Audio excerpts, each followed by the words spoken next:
Ya lo hace. Pierna derecha, directo al arco. ¡Golazo! ¡Golazo!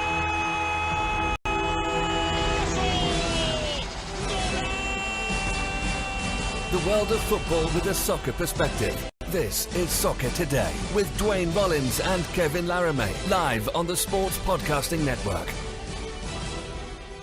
And good day, good night, and welcome to Soccer Today. Duane, you know, every night we text back and forth. I'm like, all right, well, what should we check for? Which we should keep an eye out for tomorrow. And last night, I was wondering, what could we talk about on Tuesday? You know, we haven't talked about the Premier League. Never mind, J-Heaps got fired. Yeah, the MLS gods. Well, I shouldn't say that because a man lost his job. But we did get to a Hail Mary topic to talk about. Unfortunately, it came pretty late last night. So we normally would try and get a guest in, but it's a little hard to scramble when you only have like about 4 hours to try and figure that out. And most people are, most sensible human beings are in bed by then. So yeah, I wasn't. But yeah, so sensible human beings that haven't bought like a new video game yesterday. So yeah, that was my case. There you go. So exactly. So Jay Heaps is out after 6 years at New England. Obviously, there was a high water mark in there. They made the MLS Cup final. That is increasingly looking like an outlier. Now, yeah, I was gonna say the O word. I was gonna take it out of your mouth. I was gonna say, yeah, that was the outlier, wasn't it? The Jermaine Jones, Lee Wen driven presence in the Major League Soccer Cup. Yeah, that was an outlier.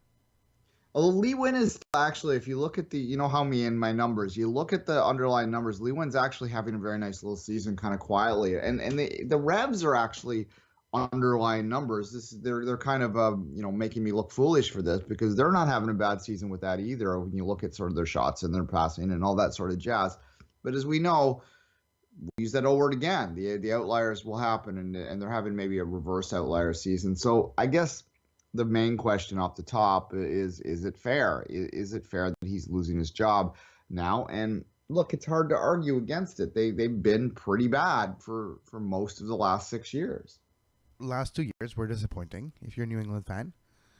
If you were taking that momentum with that playoff run and that MLS Cup presence, fueled by the presence of Jermaine Jones, and that return of Jermaine Jones in Major League Soccer at that point was creating a lot of buzz, and New England was beneficiary, and on the pitch they were successful. And let's not forget the Kai Kamara situation where he came and helped the team too, but it's not necessarily gelling the way everyone's expecting. So when you have those things happen, there's only one accountable figure that you can easily get rid of. It's hard to get rid of 18 to 23 players at once, right?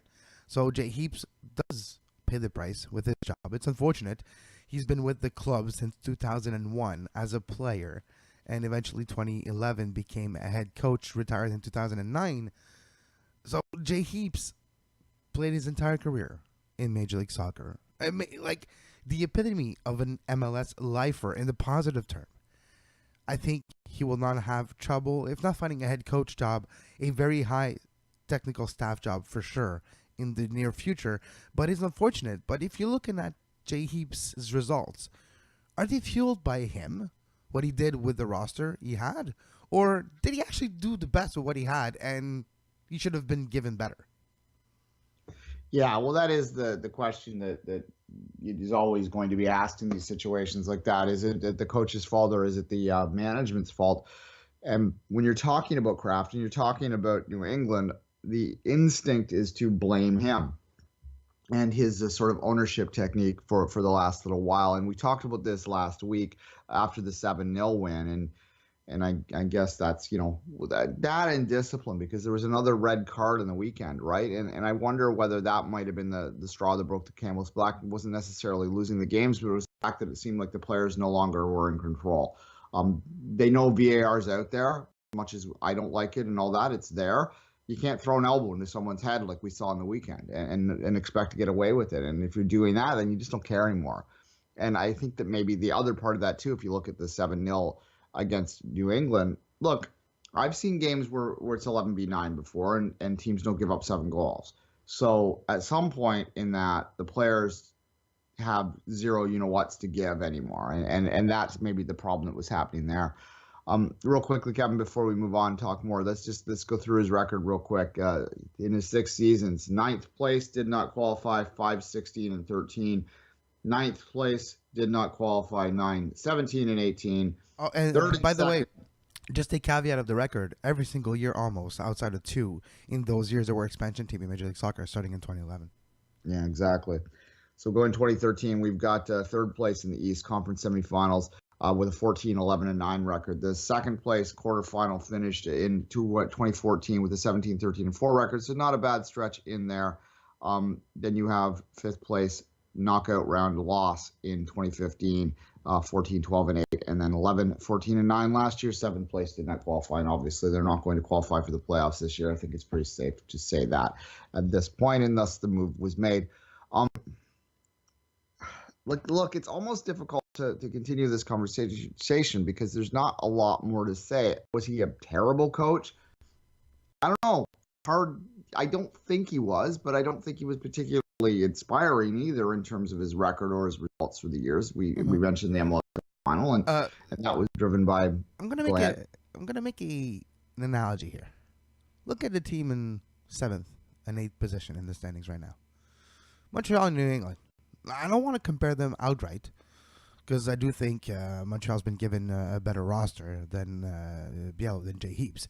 What I'm saying is the same type of figure, cult figure for the club, a historical figure for the club that wasn't like the superstar back in his playing days. It was a very good player that played majority of his career at the same club that has a certain reputation, gravitas, cult worship from the supporters group, stuff like that, and eventually leads to a staff job and work their way up to coach of the team and really prove themselves with that team. So I see those parallels, and we've seen the seat got hot apparently for Marbiello during the season, and it got hot Jay Heaps, and he lost his job.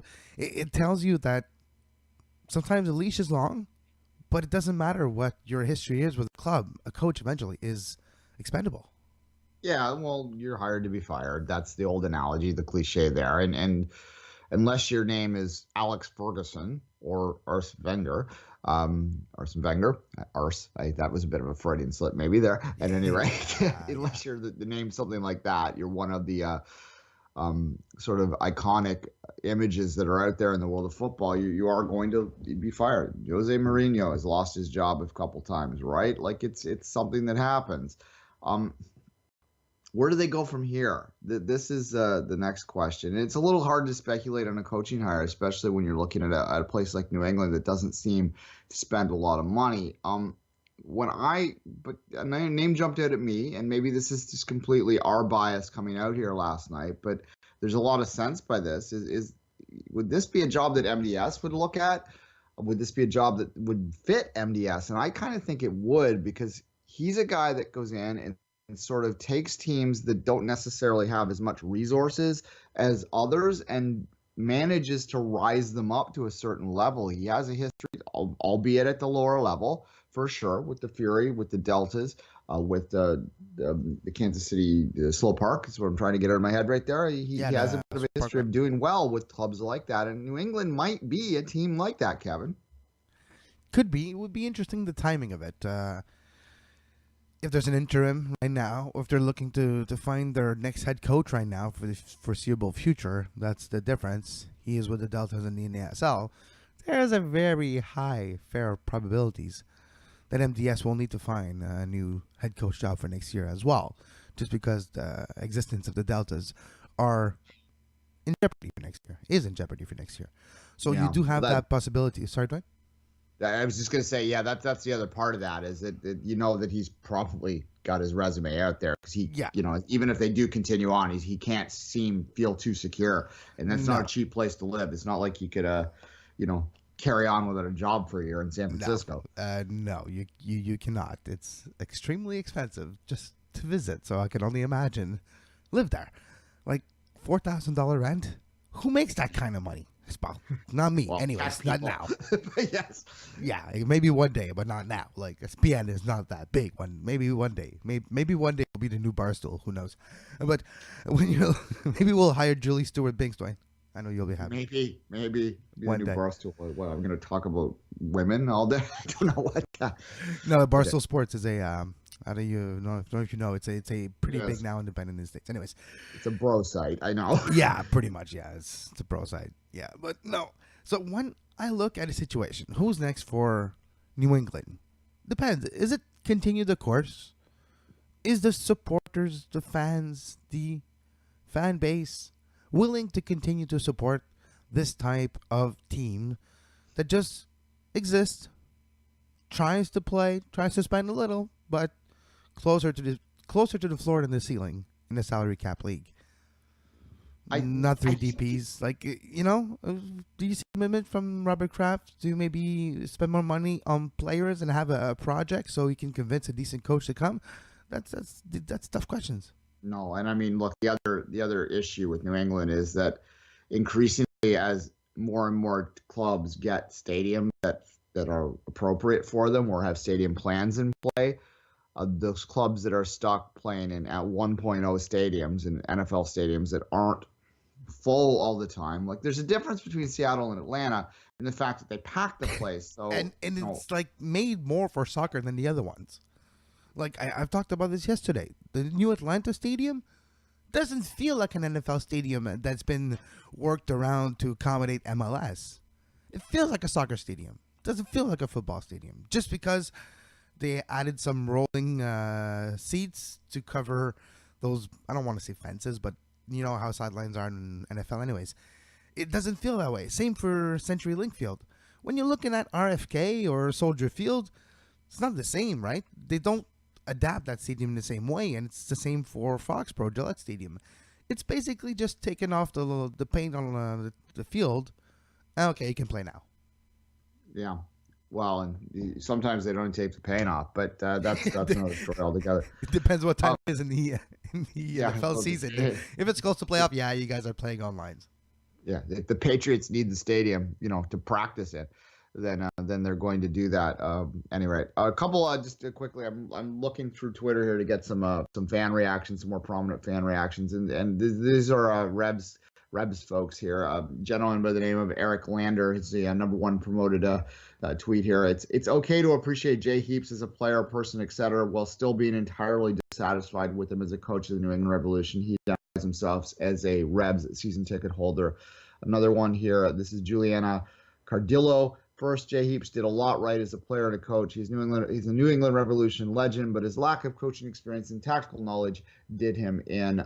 Again, that's an individual that identifies himself as a season ticket holder for the Rebs. So I think that kind of sums it up, and it sort of speaks to where the attitude in New England is. They loved him as a player.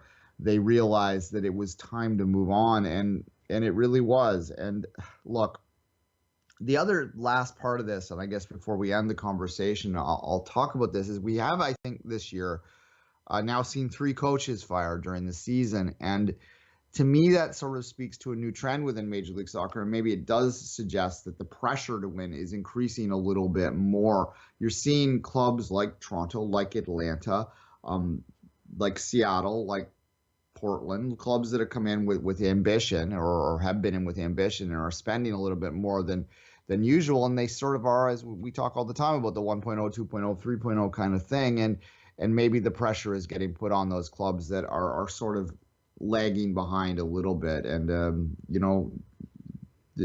the 3 fires, 2 of those 3 are clubs that would absolutely be, I think, if you were to rank them closest to 1.0 in the league, if you know what I'm saying, that the 2 clubs that you might put down there still in that conversation are New England and Colorado. RSL is a bit different gig. I think that speaks to a club with ambition and a club that's trying to find ways. And to go back to something you said a moment ago to truly end it, can you compete without spending massive monies on DPs? I think you still can in MLS, but I think you have to spend money in other ways.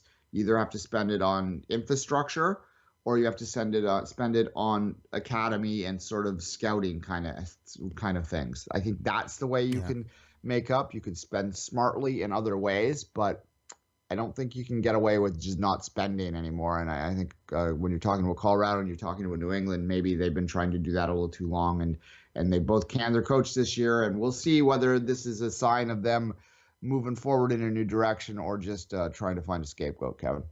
Yeah, it'll be interesting because in the off season, right now, if you're looking at like you know what hit the fan in New England, and they're in 8th position. It was close in Montreal, apparently, according to different sources. According to Car Football Club, our friend at Car Football Club, like this summer, Biello's job was like he was on the hot seat, right? So what does it say on the league when the first teams below that red line have that expectations to win and the pressure to come with it? It's kind of what we want to see, though, right? It's kind of what we want. Teams that, even though there might not be relegation, that still fight for their life to get back up to that red line, and that equals pressure and that equals accountability, and eventually that's what happened in New England too. Yeah. Well, the other thing too is, look, you see the success of in Atlanta, you see the success in NYCFC and the managers that came from with big resumes, big names. Well, not necessarily a big resume in Vieira's case, but a big name for sure.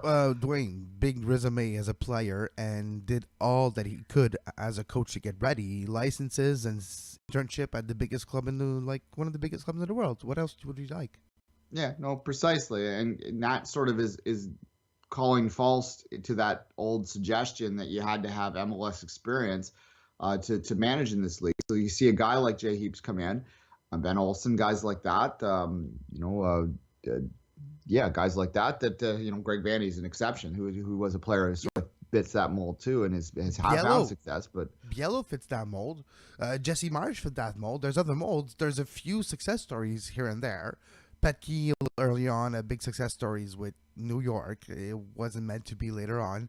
And we'll see what happens with RSL.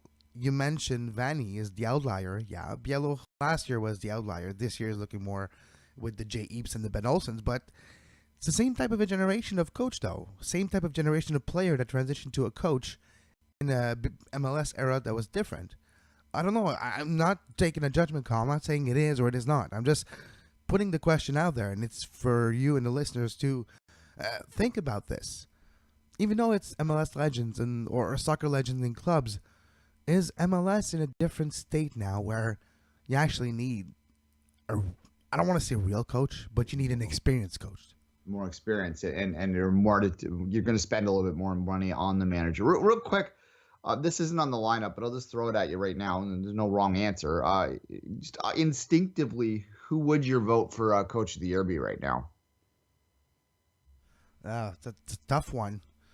Greg Vanny, of course, managing the roster. And basically, Greg Vanny this year was a type of manager that you don't want to play with your team too much. What I mean is not necessarily, you know what your team's capable of. You don't want to necessarily change tactics and go drastically opposite of what you were doing the years before. You just want to tweak things here and there, but you're basically managing playing time, managing fitness and form.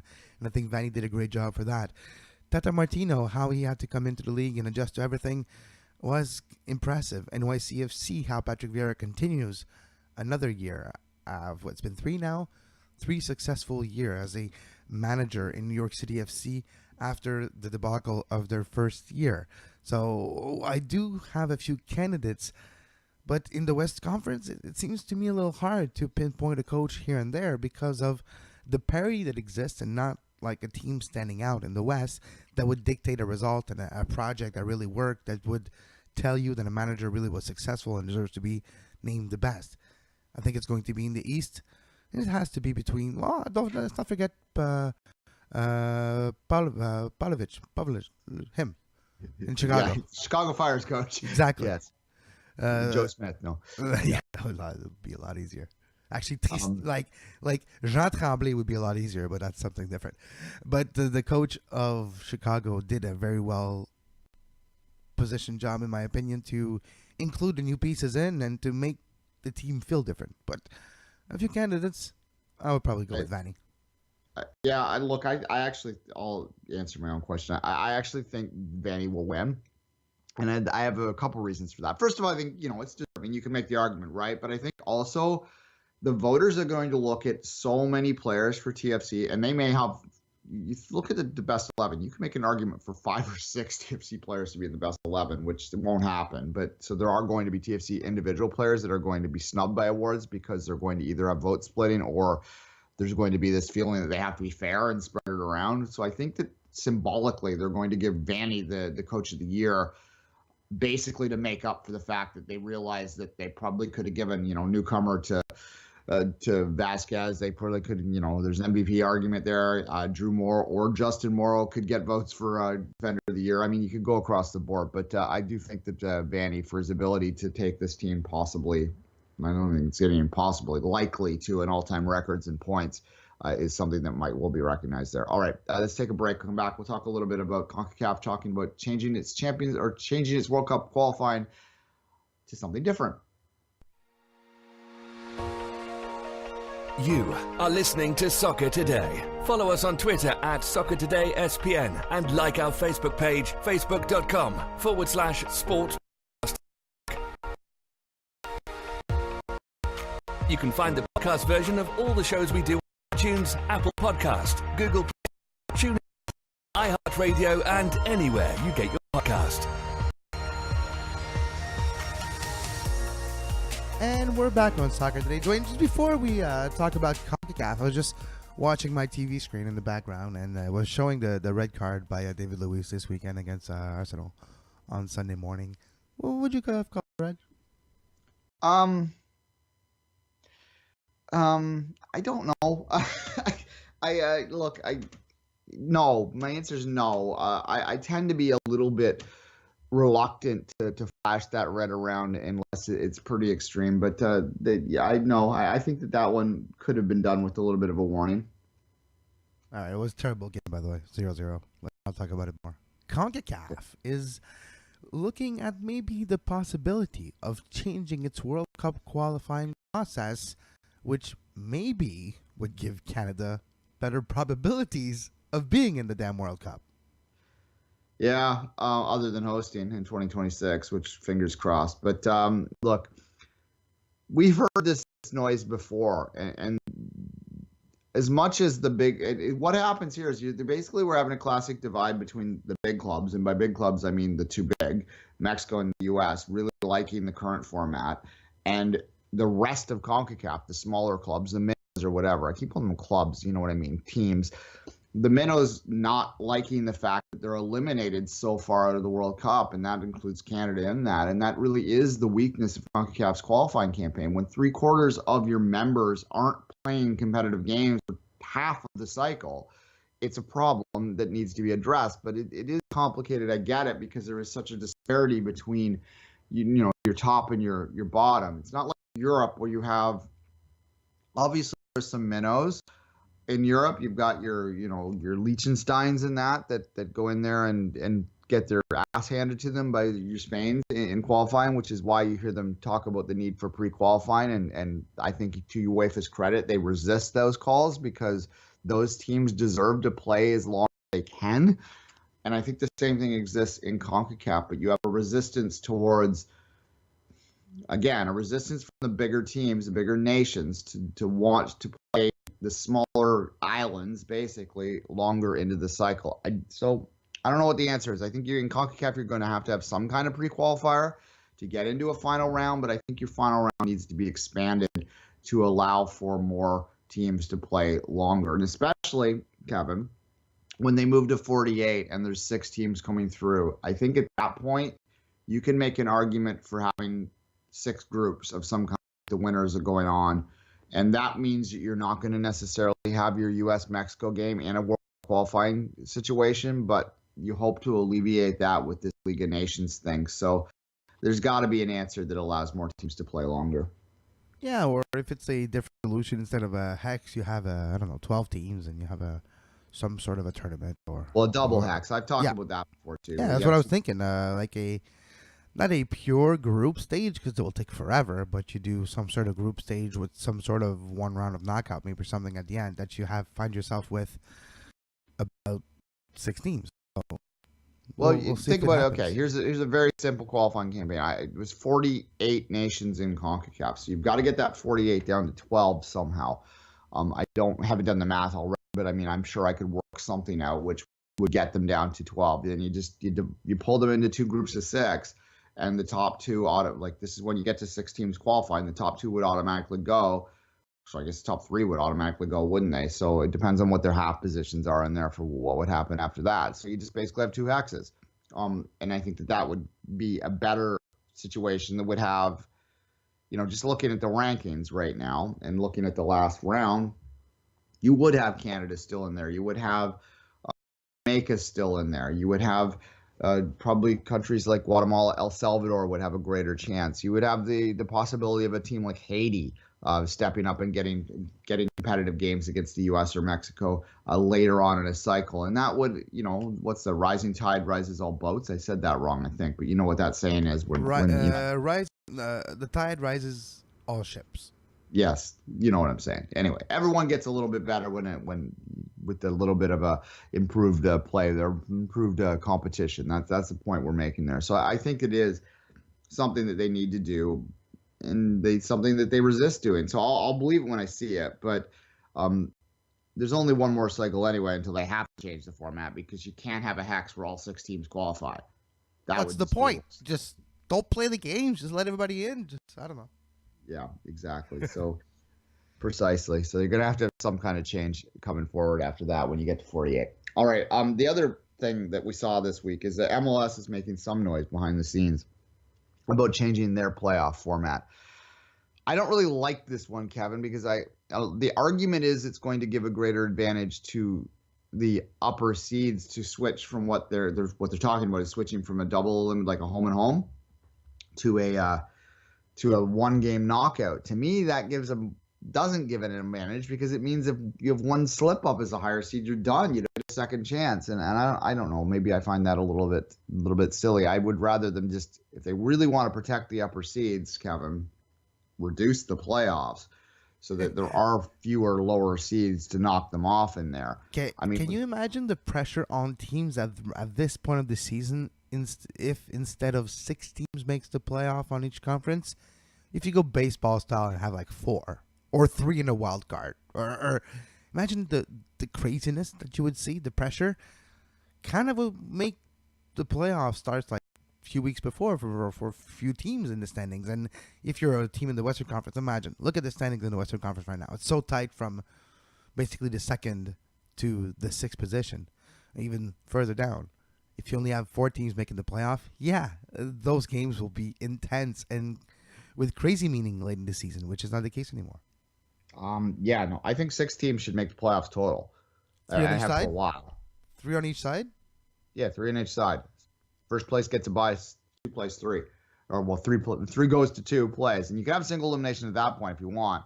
And you make it a sprint. And I'd be fine with that too. So you have, season ends 1 week off. The next Saturday, you have 3 visit 2. The winner of that game, week goes off later. They would play 1 in the conference championship game. Then you have a week off, or 2 weeks off if you want, to try and build the hype up and make sure that all the media and everyone can get their travel in line to play the MLS Cup final. The playoffs right now are too long. That is part of what they're trying to address with this possibility of the change too, is to get rid of the break in the middle of the playoffs. I was going to say it's the break that we hate, like just before the Eastern Conference final. Yeah, we'll see you in 3 weeks.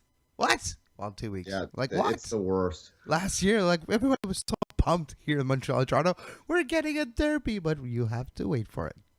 Yeah, I know, and it was a long, long stretch, and it was the only thing that made that one interesting. Thank God, well, not for you guys, but from a Toronto perspective, the fact that they got the 2 goals back at the road, it was like, okay, game on. Like, had it been like that 3-0 loss I think about it from a Toronto perspective, had Montreal been leading 3-0 heading into that second leg, and the chances of Montreal going on were 90% or something like that, I don't know, that probably would have meant all momentum here would have died. You might not even sold it out, because people were like, why would I want to go watch Montreal win, right?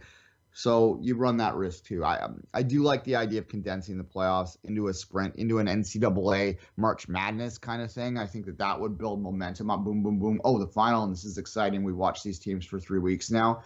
A casual fan could get into that, which in turn, could be a gateway into them becoming a less casual fan. So I do like that idea, but But I don't know. Yeah, I think you have to reduce. You have to protect the top seeds a little bit more in my mind. And I'm not just saying that because Toronto's on top right now. I don't find it cute when a sixth place team gets hot at the right time and wins the MLS Cup final. It sort of defeats the purpose of the season, right? Yeah, and a listener on Twitter says too right now, Nick Anon one, who often listens to the show. So thanks for listening, Nick.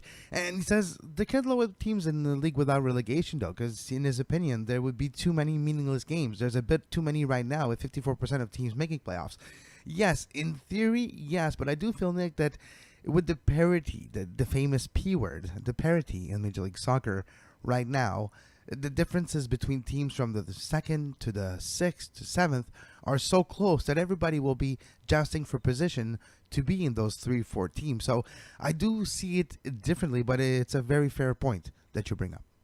Yeah, it's impossible to get any system that's not going to have meaningless games. I mean, people talk about pro rel leagues, and this is like this great solution to that, but tons of meaningless games in pro rel leagues are just in the middle of the table rather than the top or the bottom, right?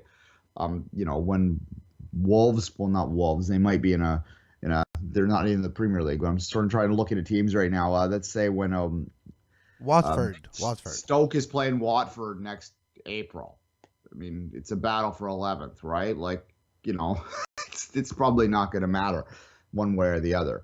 When Bournemouth is playing Swansea, that's going to matter because they're at the bottom. When City's playing United, that's going to matter because they're going to be near the top. But at any rate, we didn't talk about the Premier League this year or this week. Is there anything that really jumps out at you from the weekend that you want? It's 2 days in, so we don't want to review it too much. But anything that jumps out? I mean, for me, I want to talk about City a little bit. That's why I'm bringing this up. But you go ahead first. Manchester in general is having quite a good Premier League season so far. I've been actually impressed by United and impressed by City too, as well. I have to say. Seeing Gabriel Jesus back in form was fun to see. Last year was unfortunate his injury, and his first few games were very impactful. So, no, looking good for Manchester soccer, blue or red. Yeah, well, and the stat that I was tweeting out as I was watching the game on Saturday is that the Manchester City has now scored 17 consecutive goals without allowing in all competitions. I don't know what the record is for that. I'm pretty sure from all my years of watching City, I've never seen them score 17 consecutive goals. So it wouldn't shock me if it's a record for City. I wonder if anyone out there that's statistically minded, any Opta folks out there that listen to us, whether they can tell us what the most consecutive goals scored by a team without allowing a goal is. That's 17 in all competitions because it includes the 4-0 in the Champions League. So you take 4 off of that, you're looking at 13 consecutive goals in the Premier League, which is, it's got to be close to a record. It's kind of absurd. They're just scoring for fun now. A big game coming up. But before that, we have the League Cup today and tomorrow. True. Anything jump out? The League Cup is kind of a funny animal. Yeah, it is. It is a tournament where big club, well, we say this every year, right? It's a tournament where big clubs don't really care until it's a chance to get to Europa if you don't already qualify, or it's a chance to raise a trophy early on in the season, but you start to care in the quarters, in the semifinals, not necessarily at this point for a Premier League team. So it is always interesting. It is interesting for me, the League Cup especially. You see some lower division club in England trying to perform at the best they can to get a date with a Premier League club and maybe get a chance to as an upset. So it is always an interesting time, and it's a cup window early in the season, so it gets everybody excited for that. Yeah, the thing I never look, I get it because of the finances behind it, but I always find it kind of, a shame that clubs like, say, Stoke, like we just talked about, the clubs Watford, Stoke, clubs that are going to be in that middle don't put more priority in this competition because it is a day out at Wembley. It is a day where you lift a trophy at the end of it. And having watched City won it a couple times in the last couple of years, when you're out there, when you're at the pub on the day, watching the team win, you don't care. It's a trophy. It's fun. You know what it is. You know where it stands. But you still want to win these things when they're in front of you. So, I wish the clubs would give it a bigger push. But instead, what will happen is that the big clubs will try and get away with as much rotation as possible. If they lose, there's no big deal. No one's job is going to be in the line for losing the League Cup. But if they advance on and get to a semifinal, then they'll start to try and win the thing. Real quickly, looking at the matchups today. I mean, obviously Leicester, Liverpool Liverpool is the biggest big versus big that's out there. That's kind of boring in a cup competition to me. Obviously, that's the one that'll get TV. I never quite understand that decision either. I guess I do from a finance perspective. There's more fans easier. out there. Not just that, it's easier because the stadium's already wired for HD TV. I'm exaggerating, but trying to go to League 2 ground and broadcast in HD, maybe League 2. It depends, but you know what I mean. Yeah, so just quickly looking through here, you got Brentford, Norwich, Leicester, Liverpool, Wolves, Bristol Rovers, Bournemouth and Brighton, Bristol City and Stoke City, Reading and Swansea, West Ham, Bolton, Burnley and Leeds. Maybe that one's more interesting to me. Burnley and Leeds. That's kind of an interesting one with the way Leeds started this season, although they did lose this past week. Villa is going to play Middlesbrough, Crystal Palace, Huddersfield. Also an interesting one there with Crystal Palace's start. Can they get anything going? They score? Can they score? Oh, we shouldn't be laughing. Yeah. But it's the first team, right, that started the season without a goal at this point? Yeah, like, no, it's the entire season. In Premier League history for sure. And I think you have to go back. It's many years into League One, like top league history too. All right, and then Spurs and Barnsley are the last game today, and then tomorrow you've got Everton, Sunderland, Chelsea, Forest, which is an interesting historical game, maybe. Yeah. United, Burton. Why do United always get like tiny little teams to play? It's the weirdest damn thing. Arsenal and Doncaster. But I have to say, I do have a soft spot for Forest.